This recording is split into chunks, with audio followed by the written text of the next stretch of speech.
Hello. Hi, how are you doing?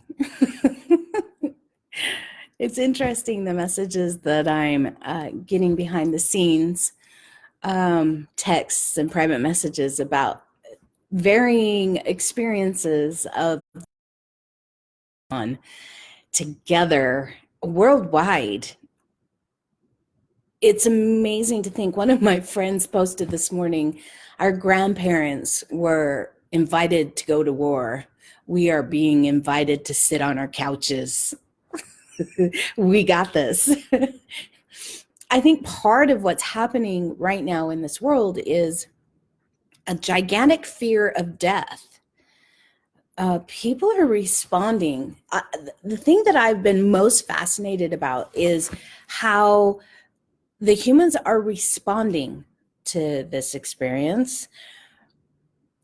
I'm baffled. I'm truly like in awe of the experience of this adventure that we're having and being witness to how humans are responding in a time of crisis, are responding in a time, it's actually a super calm crisis as well. It's not nuclear war. It's not the zombie apocalypse. It's not the end of the world here in the United States. Now, in third world countries where the medical is not top notch and the sanitary conditions are not what we've gotten used to, it probably is a crisis, a very scary, very, very scary crisis there. The truth is, this illness that is sweeping the globe affects whoever it affects at will. It has no decision between race or education level or financial class, but it also is only lethal to those who are already compromised, whose immune systems are weak, or who are already susceptible to lung-related illnesses. If you're healthy and your immune system is healthy, then if you contract this illness, you'll experience a version of the flu or a cold, and you'll feel miserable and you'll live.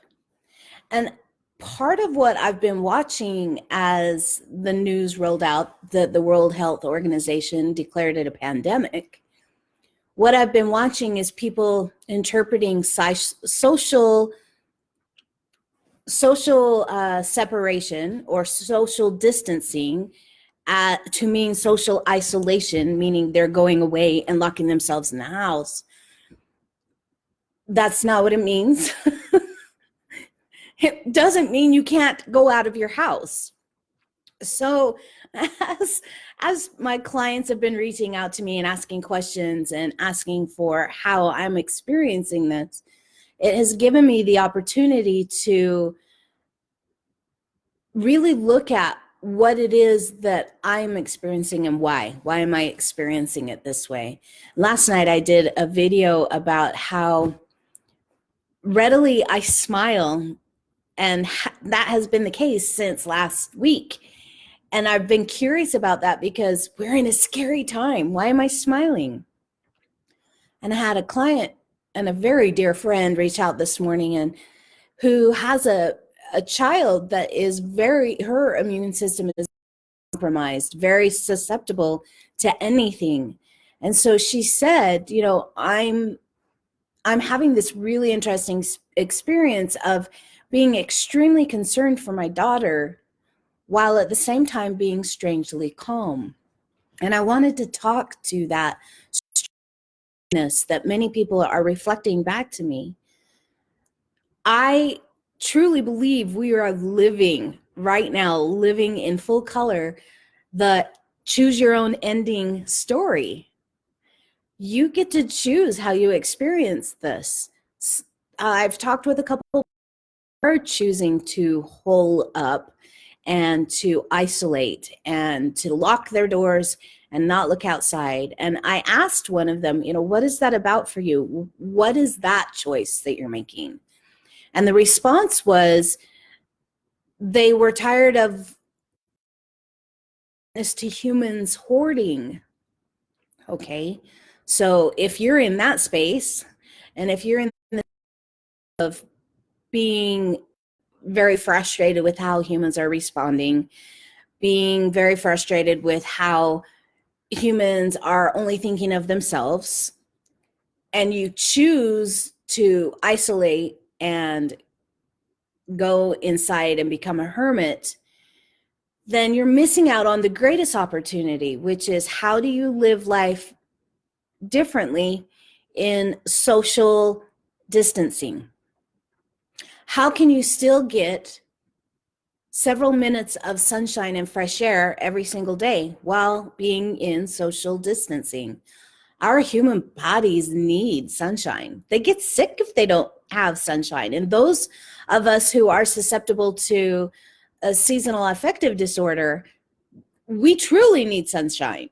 So go outside, get in the sun, especially those of you that live near me here in Utah. The weather out there is glorious for being on house arrest.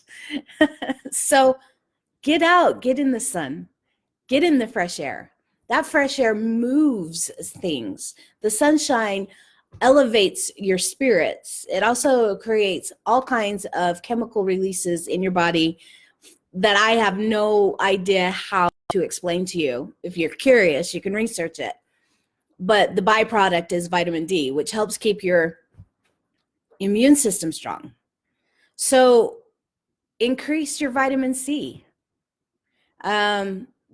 Use straight ascorbic acid instead of like emergency and other things that have different chemicals in it.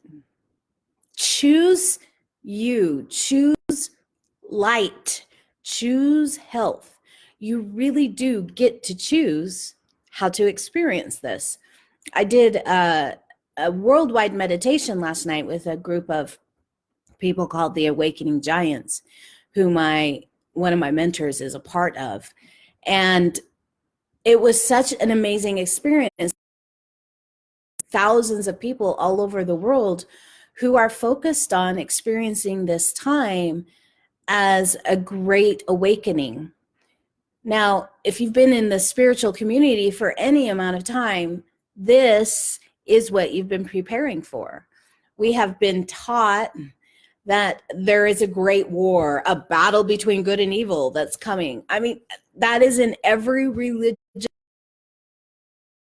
It is in most spiritual communities' beliefs and what they teach. We're in that time.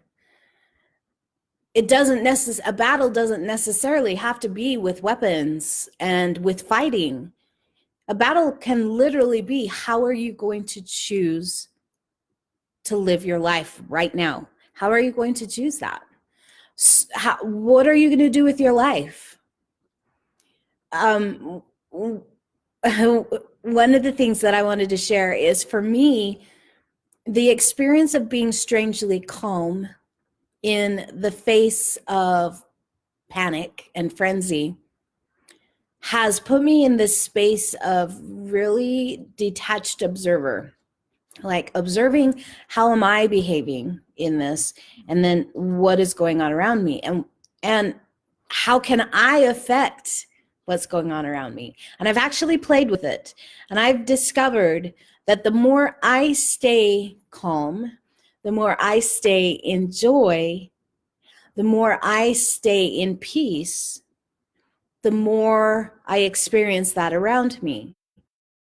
The more I stay in compassion, the more I stay in kindness, the more I stay in love, the more I experience that around me. Do you see a theme?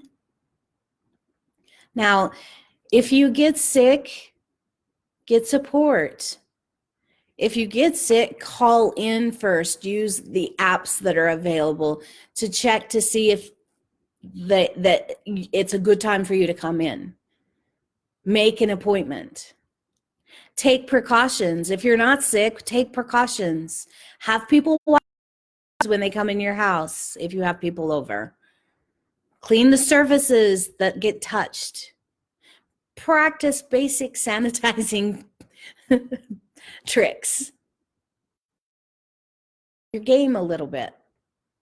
This really is what I have foreseen about this, and I think I spoke to this last night in the video I talked about. All right, the video I did last night before I went to bed, I talked about this, I believe. I have foreseen that this is a portal. This is a time portal where you can choose which path you're going to be in this by choosing how you go through the door that has been opened.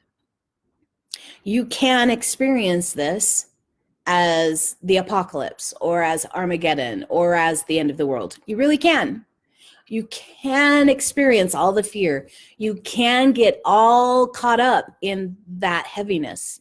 You can. That is a choice.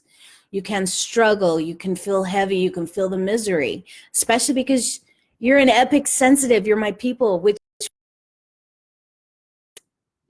you get to choose, though, what you do with what you're feeling. You can choose to get stuck in it, or you can choose to become light. This is what we've been designed for. Light warriors are designed to be light. To be light, not only in the terminology of illumination, but to be light in the terminology of weightlessness. Light rises above the heavy energy that is gathering on this planet. And rising above terminology, and as soon as it came out of my mouth, I was like, ah! Because this is an invitation to get fully present with what you're experiencing right now. Fully present. This is the time to practice being present, being here, being now. I invite you in this moment to take a breath. Breathe in and breathe out.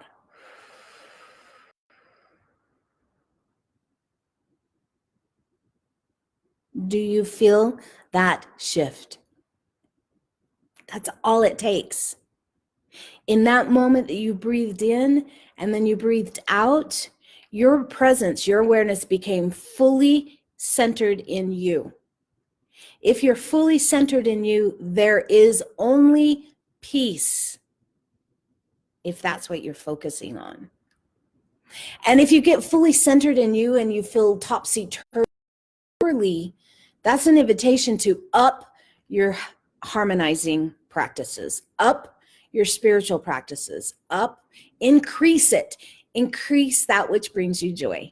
Increase that which brings peace. Increase your calmness.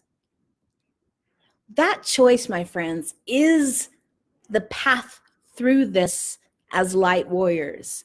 That is the path that we can choose to make a difference in this world. We have been talking forever, talking forever about wanting the world to be a better place, about wanting to make a change. Now is your chance. How are you going to experience this? It's your choice. So choose how you want your story to end. You're in right now. Do you want it to be a happily ever after? Or do you want it to be a sad and bitter end? For me, I'm going to continually choose the happily ever after. I'm going to choose that by doing things that bring me a smile, exploring ways to be creative in new ways inside my home. It's going to look like me going for walks. Because really, as I look out my window, I live in a very well-populated neighborhood. And yesterday I saw people out on the streets. But right now, because this is a young neighborhood, and so there's a lot of children, it's quiet out there because I imagine everybody is home trying to figure out how to homeschool. But it'll look like me going for walks. It'll look like me reading books that bring me joy. It looks like me talking with my daughters. We have had some of the most amazing conversations. My experience has been this has opened up a deep well of you can tap into. You can tap into it if you choose it. You can exponentially increase your spirituality during this time. You can exponentially increase your capacities by choosing to be light. We have this. We've got it. We've been preparing for this. We have been speaking and talking about being the light. Now we get to walk the talk. Now we get to be the light. Because this world needs light right now. Choose light, choose love, choose peace, choose calmness, choose stability, choose health. Because focusing on that actually boosts your immune system. Stress and worry weakens your immune system. So the most powerful way to energetically combat this illness is by choosing light. If you have any questions about this, or if you're needing support, if you're feeling yourself getting weighed down by this and you need to just speak it, most of my clients, most of the people in my network are verbal processors, whether they know it or not. Verbal processors just need to speak to understand. Sometimes verbal don't have the opportunity to speak to somebody that can just receive their words without fixing them, without telling them they're broken, crazy, or wrong. If verbal processors are not allowed to speak, they get really heavy, really bogged down, very confused, and then eventually angry. So if you're feeling yourself like swirling and like you're stuck, reach out to me. You are not alone in this. Technology of being able to connect any time. I believe the internet was created for this very moment so that we don't feel alone as we all practice social distancing. We've got this. You're gonna be okay. And if you get sick, remember, choose health. You are more powerful than a germ. Choose your ending in this story by deciding at the beginning which path you're going to take, and then follow that through the portal that has been opened for us. I love you. Remember, reach out to me if you need to. I would love to hear from you. I would rather hear from you and help you talk through stuff that needs to talk through, rather than to hear weeks down the road that you crashed along the way. I love you so much. Create yourself a beautiful day. Have fun. Remember to have fun in this experience. Laugh as much as you can. It's important. Mwah. Talk to you soon. Bye-bye.